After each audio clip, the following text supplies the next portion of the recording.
Hello friends, जैसा कि आप लोग देख रहे हो आज वट सावित्री का व्रत है और यहाँ पे सभी महिलाएं सभी सुहागिनें व्रत करने के लिए आई हैं। मैंने भी किया है ये व्रत और ये ना बड़ के पेड़ के पास ही किया जाता है क्योंकि ये शुरू से ही मान्यता रही है और ये पति के लिए ही किया जाता है। पति की दीर्घ आयु के लिए, लंबी उम्र के लिए, स्वास्थ्य सही रहे, शेष बरकत के लिए, घर में बरकत के लिए, उन्नति के लिए, पति की उन्नति के लिए, तो बहुत ही अच्छा लगता है। और ये ना खासकर महिलाएं सुहागिन ही करती हैं। और जैसे कि आप लोग देख ही रहे हो हमारे बिहार में तो ये बहुत ही प्रसिद्ध व्रत है और ये हर सुहागिन करती हैं क्योंकि कहा जाता है, इसकी कथा में ना सावित्री का कथा है। तो इसमें बताया जाता है कि सावित्री ने यमराज से अपने पति के प्राण छीन के ले आई थी। तो बहुत ही महत्व है और इस व्रत का, और करना चाहिए सभी सुहागिनों को। आज के दिन बहुत आप जितना सज सको, जितना श्रृंगार कर सको, क्योंकि आज पति के लिए ही ये पूरा दिन होता है, क्योंकि ये पूरे ही मन तन धन सबसे पति को ही डेडिकेट किया जाता है।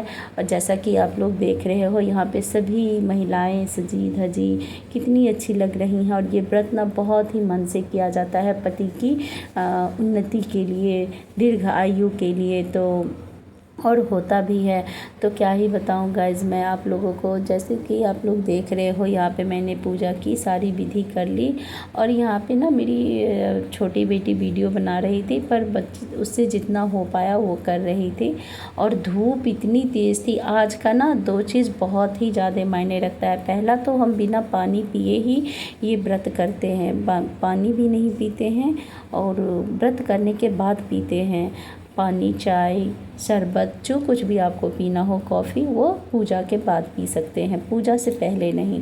और दूसरा, इस आज के दिन ना इतनी तेज़ धूप निकलती है, इतनी तेज़ धूप की पूछो मत। ऐसी धूप थी कि लग रहा था एकदम सब जल जाएंगे, बदन जल रहा था। लेकिन व्रत इतना इम्पॉर्टेंट है कि कोई छोड़ भी नहीं सकते हैं और मन से करना भी होता है। तो गर्मी भी बहुत ज़्यादा लग रही थी, मैंने तो फटाफट यहाँ पे व्रत किया और क्या ही बताऊँ गाइस, बहुत अच्छा लगा।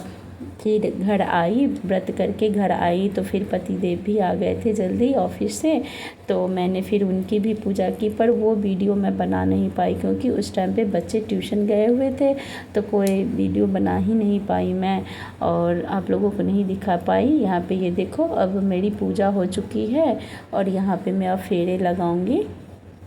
ये जैसा कि आप लोग देख रहे हो यहाँ पे ना बियन, जिसे पंखा कहते हैं, हम लोगों में बियन कहते हैं, तो वो लेके एक हाथ पे रखना होता है और एक आम होता है, साबुत आम, और जल लेकर और प्लस धागा, चार चीज़ें लेकर एक साथ ही घूमना होता है। और ये कितनी की संख्या में घूम सकते हैं ये आपके ऊपर है, चाहे आप 3 बार घूमो, 4-5 बार घूमो या 7 बार घूमो। तो मैंने तो यहाँ पे गाइस मेरे से संभल ही नहीं पा रहा था, मैंने तो बस 3 बार ही घूमा। पर भगवान सबकी सुहाग सलामत रखे, सबकी मनोरथ पूरा करे और यही दुआ करती हूँ भगवान से।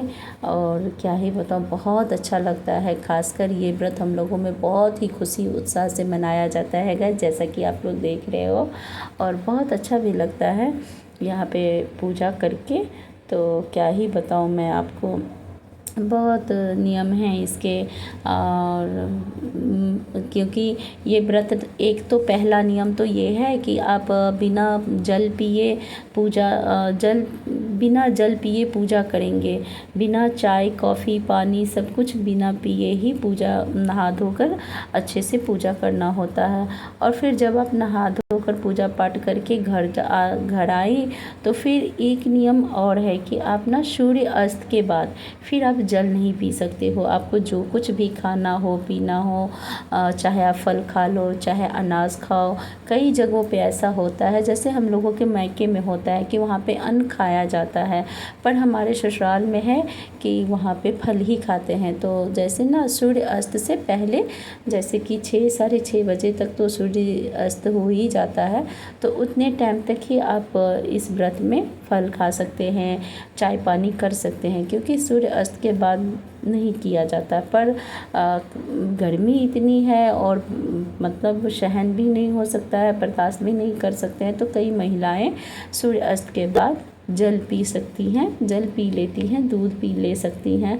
तो बस यही है नियम, और बहुत ही कठिन होता है गाइस करना, पर करते हैं, सभी सुहागिन करते हैं क्योंकि अच्छा लगता है। व्रत त्यौहार करते रहो ना, घर में पूजा पाठ करते रहो ना, तो घर में भी शांति रहती है और थोड़ा सा मन को भी सुकून मिलता है।